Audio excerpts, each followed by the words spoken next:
But now we're going to start talking about other notes from Saturday's open practice. And there's been two players that have really been jumping out from what I've been hearing. The first one isn't going to really surprise anybody, and that's Trey Wilson. I mean, for all freshman SEC back in 2023, last year and a little bit we saw he created some explosive plays against Stanford, against Kentucky. Like, we saw classic Trey Wilson doing classic Trey Wilson things in those games. So we know if he's healthy, he can be a really good player. But something else that was standing out, he was running like fade routes. He was running actual deep down the field routes rather than just getting the ball in those motion sets. I've heard he's more moved to be that Chimere DK position where DK was more of a true slot receiver rather than just a gadget guy, which if you can get Trey Wilson, who is not as tall as Chimere DK, Chimere I believe is 6'3", Trey's 5'11", but Trey much more after the ball with him than what you got with DK. So maybe that 20-yard throw and 5-yard after the catch for DK could become 30 yards with Trey Wilson. So I think you have a lot with Trey Wilson there. He did get hurt, but from what I've told, it's nothing serious, just a little bit nicked up there in that game. So I'm not really too worried about it. But what do you think if Trey Wilson can really step up and be what we know he can be? Yeah, it's funny. Like I kind of honestly forget about Trey Wilson at times. Just because, he's been kind of in and out the last couple years, has had flashes, but not necessarily shown like complete living up to his potential. I mean, I think where I'm kind of at with Trey Wilson is like, I think, at the very least what you're going to get, which is a guy you can get the ball in his hands. He'll make a move, get you some yards, versatile in how you can use him. And I think if that's all you get from Trey Wilson, that's fine. At that point, you probably will need a Dallas Wilson to maybe step up or Mizell to have a big year. But I think it is intriguing because if he can develop, I kind of hate making this comparison because they're not very similar players, but a similar leap to the kind of leap that Kadarius Toney made in 2020. Yep. You know what I mean? Where he goes from being a guy that makes plays and is a big part of the offense, but to being a true, like, every down, do it all receiver. I think that would be maybe the biggest X factor for this entire offense, aside from like DJ Lagway's health. Because I mean, we've seen the flashes, like we've seen him run some of those deep balls and get more involved in like the deep passing game. And there's been moments where it's looked good. We just haven't seen him really been able to do it consistently. So, I mean, I think Trey having a big year would be one of the biggest breaks this team could catch, especially just with the fact that not a lot proven at receiver, a lot of talent, but not a lot proven.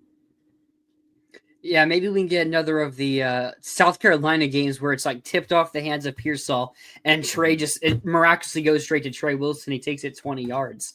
But I mean, if you can get Trey Wilson playing at his best, like as a full-time receiver, not just gadget guy, it also allows you to get other players to potentially be gadget guys as well, with Tank Hawkins, who ridiculous speed, and Aiden Mizell and TJ Abrams maybe even getting out there. But yeah, I mean, if Trey Wilson is fully there as a route runner, he's also going to really shoot up his draft stock. Someone who could get taken as a first-round pick even. I mean, we saw with Kadarius Toney where he went from a relatively unknown player, just a guy that, oh, wow, he has like that one or two plays a year that make you go, who the hell is this guy? Like, never heard of this guy once before. And then in 2020, went to become a top, I think it was like in 20th overall. I think it was 20 or 21st. Yeah, like right outside, either like at 20 or like 21 or something like that. So, I mean, Trey Wilson could definitely take that step. But the other name that I've heard a ton about, and you may have seen on Twitter as well, freshman, someone that I've been high on since we signed him, Jaden Woods. I mean, the best part about hearing Jaden Woods stepping up is the fact that if Jaden Woods doesn't end up getting a lot of playing time, it doesn't step up, you already have George Gums and LJ McCray there. But now if you have Jaden Woods also going out there getting playing time, you know he's earned it because you have two players above him who, I mean, we know Gums is at least a good player.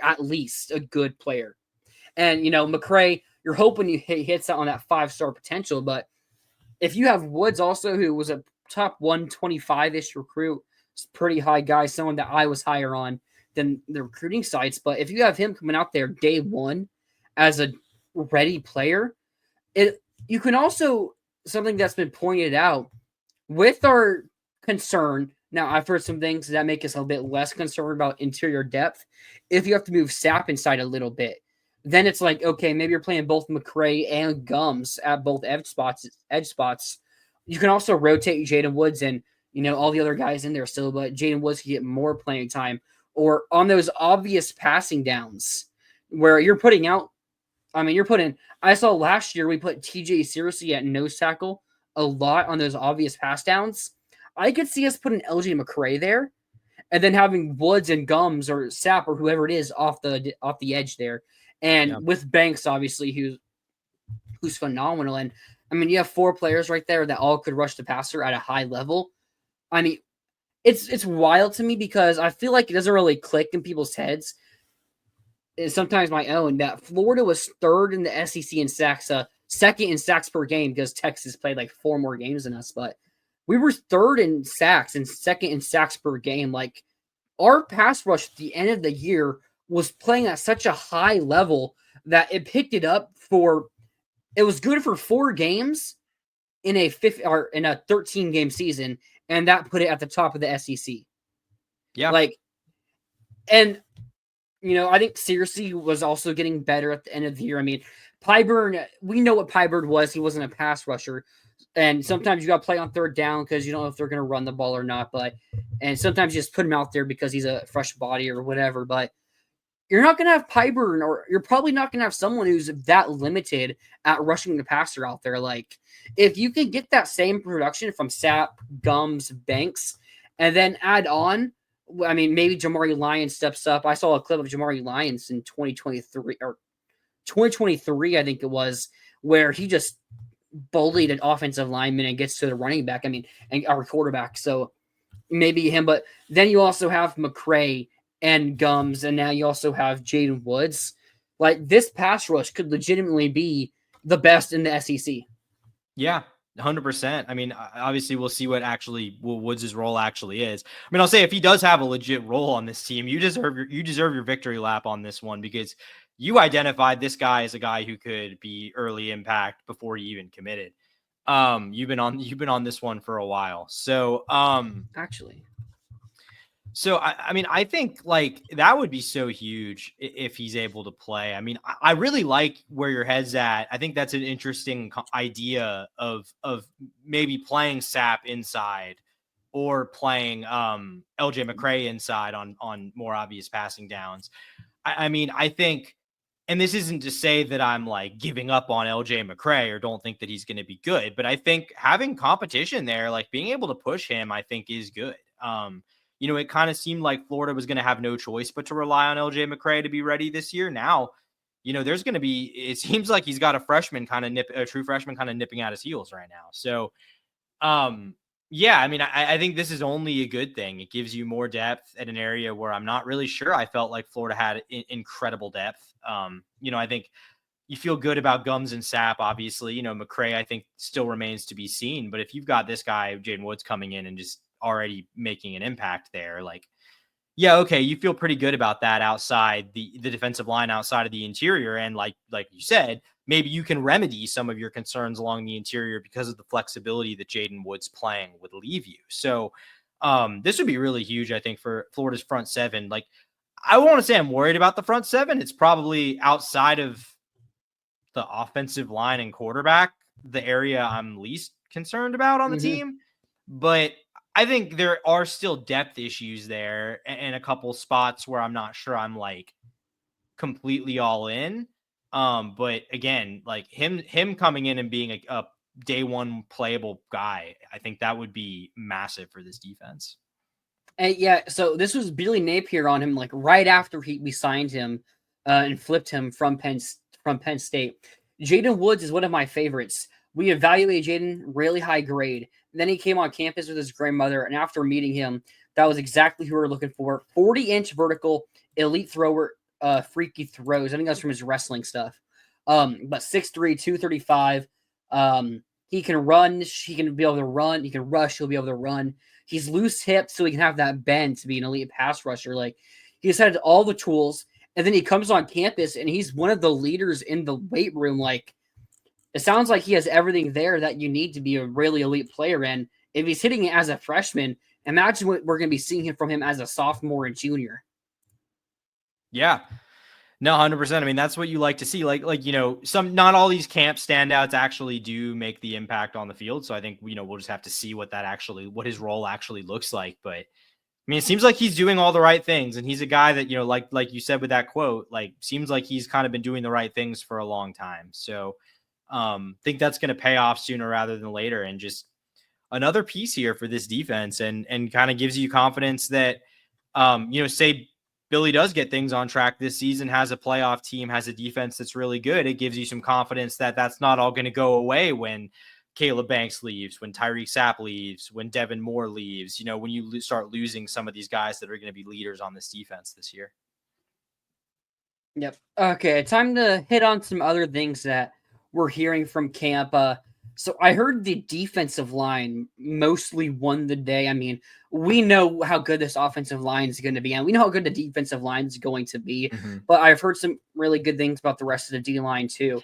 Joseph Mbachu, like, I don't know how much we're going to see from him this year because he's such a raw athlete and player.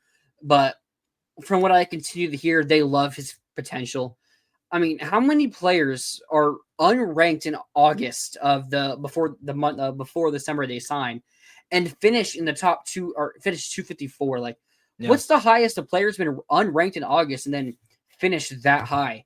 I mean, if Mbachu had another year to play high school football, what's to say Mbachu wasn't like a top 100 or higher level player? Because from what I keep hearing, that's the type of potential they see from him.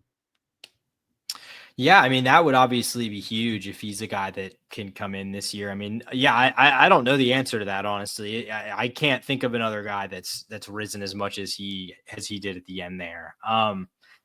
Yeah, I mean, to me, honestly, the defensive line winning, like, I mean, obviously it depends on how you can kind of look at it however you want when it's a practice situation like this. Like, is that the defensive line being good, the offensive line being bad? I mean, I'm kind of with you. Like, I think I don't really have the questions about the offensive line. Like, maybe they just had a bad day or something, but like, I don't worry about that going into the season. So if the defensive line is routinely beating them, that probably tells me more about the defensive line than it tells me about the offensive line, I would think. Yeah, I heard some good things about Tavares Brown, like his size. He's being able to use it to work really well against the offensive line, which we need there in the interior. I think was it 2 weeks ago or last week? I can't remember, where we were talking about him for a while in his like 6'7", over 300-pound frame. I think it was last week because we were talking about the roster being added, and I actually want to check that real quick. Maybe go over that a little bit here. The Florida Gators' new roster dropped. Maybe we'll hit some of the like important players there and their physical attributes, but we go look at Tavares Brown here. What number is he? 96, 6'6", and nearly 6'7", 296, so just shy of 300 pounds. And speaking, I mean, Mbachu is just shy of 6'5", and 300 pounds as well, so big boy right there. But yeah, we're talking about Brown there, nearly 300 pounds, 6'7" He has a lot of size there that you can't teach, and if we're able to teach him the other attributes of football, maybe he is someone we could count on to make some playing time. But other names, Jamari Lyons is up to 318, was 305. We need a little bit more meat there in the interior. Yeah. An interesting one. So Mekhi Barrow is listed at 349, which is about the same he was listed last year. But from what I've heard, he looks like Trimmer, which is really good, which is going to help him play a bit more there at that nose tackle. We saw him play a decent bit last year. So if we're getting Barrow to be a bit trimmer, maybe that adds a bit more athleticism to him and higher potential. I mean, it's all I can say is it's a good thing. I mean, I don't know what else to say there. Yeah, no, I mean, yeah, it seems like they've kind of gotten things under control from a both strength and conditioning program perspective. Desmond Watson notwithstanding, man, I don't know. We continue to see the Bucks training camp stuff, but I don't know what happened there. But aside from that, it seems like they're getting pretty good results from these guys year to year. So absolutely.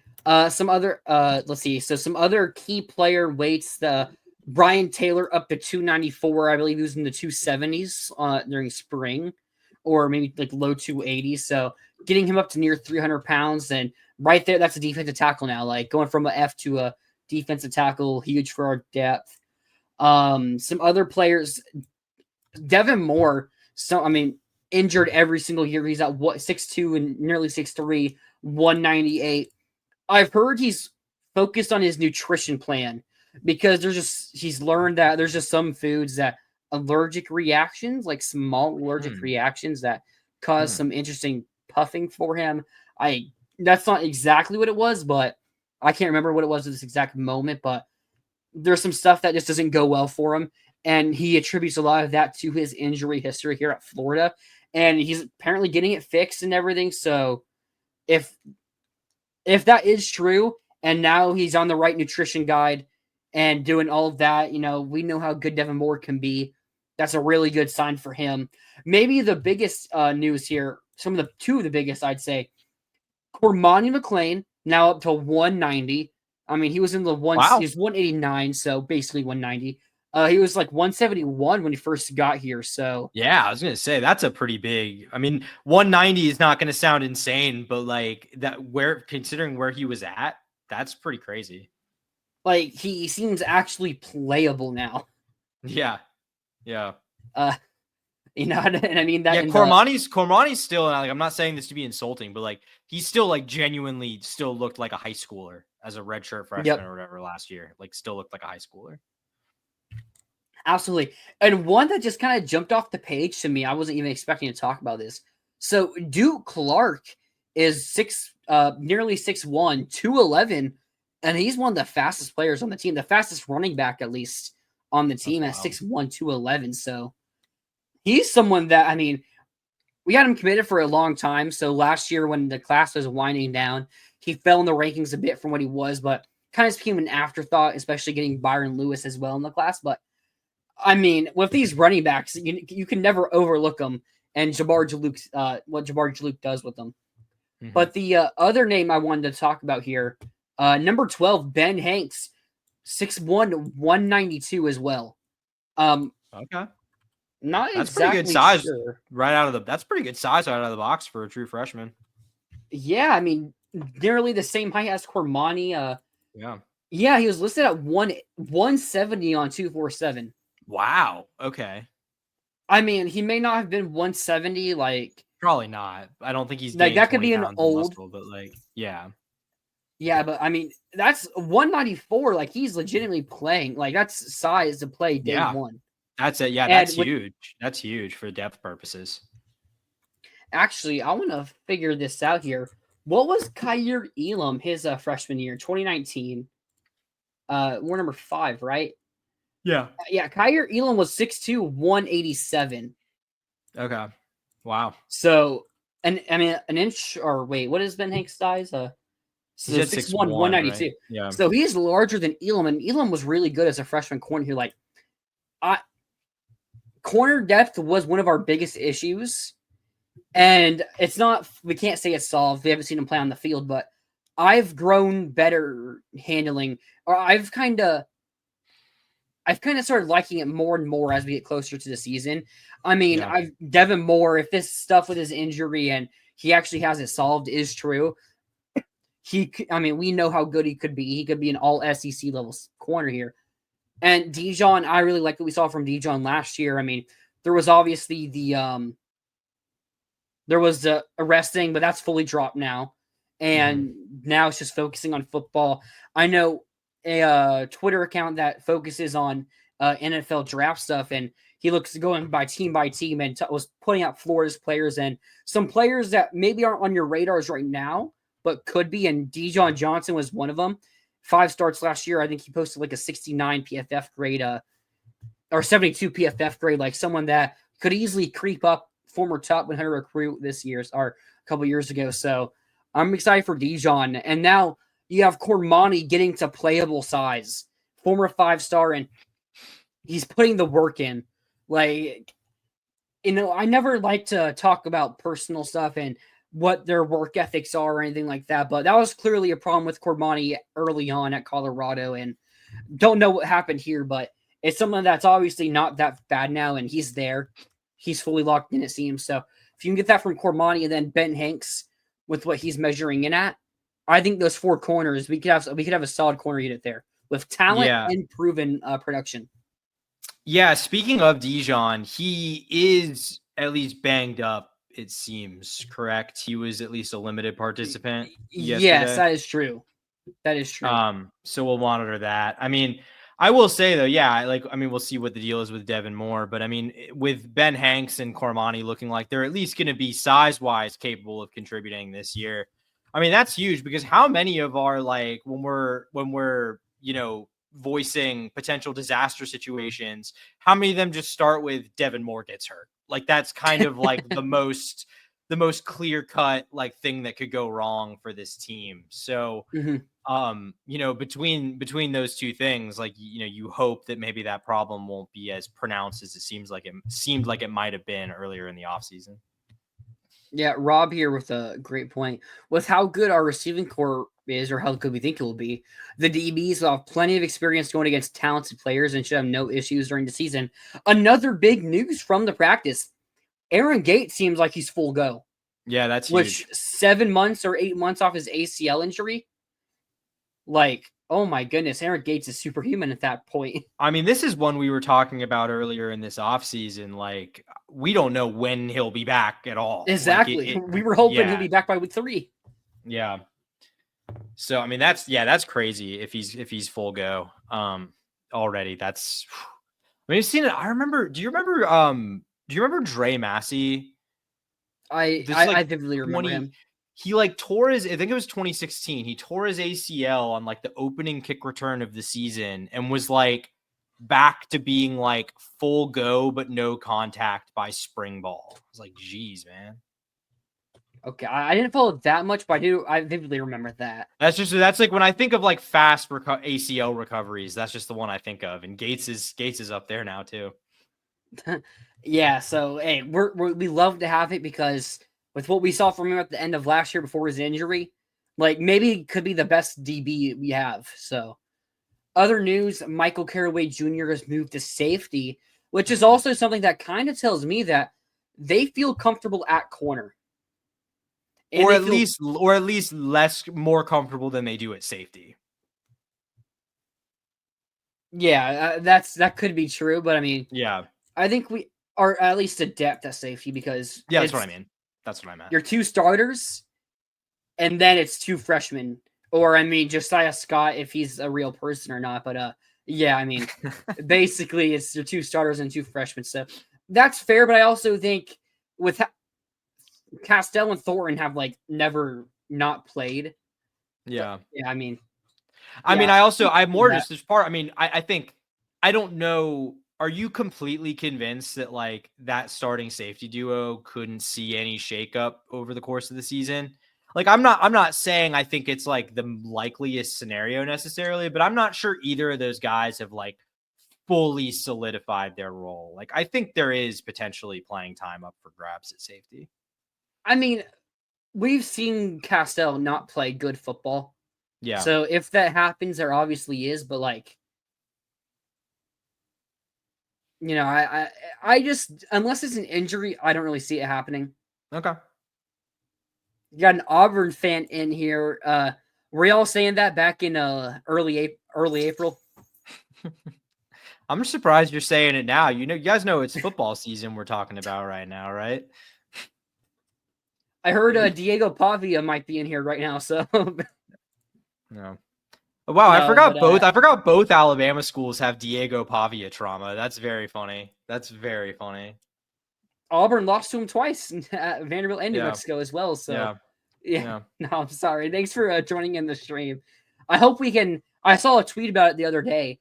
It was talking about we've played Auburn once since 2010, and it was the 2019 game, and played A&M 5 times since 2017. Yeah. And it's it's just ridiculous. I mean, we'll probably end up playing each other next year if I had to guess. Well, I don't know because they haven't figured out, like they haven't made a determination for how the schedule. So we have no clue how the schedules are going to work next year. Yeah, we have no clue, but like we haven't played them in 6 years now, so it's like, yeah, but I'm just like they start a complete rotation that could have the on game the rotation. You know what I mean? Way of knowing. Yep. So yeah, that is true. Castile plays to not make a mistake, so he ends up not making any plays and eventually gives up a big play.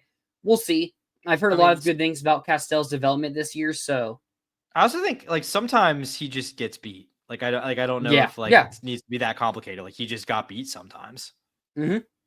I know it was also said he was playing with an injury for a lot of last year, but it's like he was also playing a lot, so he couldn't really get healthy because we needed him to play. But we'll see what happens. I mean, I know most years we know by week 1, or I mean, you don't know by week 1 because it's a lot of overreacting, but it's like we have to know by week 1, or you're already looking at an L in the loss column. So yeah, back-to-back Utah games and the Miami game, but now we won't know till week 3, which could be a good thing, could be a bad thing because LSU does get to play a game against a really good team week 1. Well, if we have problems week 2, we might know by week 2. But if things go well, we won't know how good until week 3. Yeah. Yeah, we need more Auburn versus UF. Totally agree there. But do you have any other notes from Saturday's open practice that you maybe you heard saw something or anything like that? I wanted to mention the Dijon thing. I'm trying to remember if there was anything else that I wanted to talk about. Oh no, I think the other thing was just Gates, so we hit on that too. Yeah, I think that kind of about covers what I had. Yep. I mean, we talked about Lagway earlier, but hopefully very soon we can see him be a full go running the full practices, not just throwing with the receivers and everything that. Because I think that's when we can really start to see where the receivers and the corners and where everyone's really at. And hopefully Trey and Aiden Mizell also went down with an injury in the practice. But from what I was told, I was told Aiden Mizell is good before I heard about Trey Wilson. So I'm more confident in Aiden Mizell being good right now. But I'm not too worried about those injuries right now. I mean, injuries happen all the time. Sometimes they're severe, sometimes they're not. And I don't think either of these are.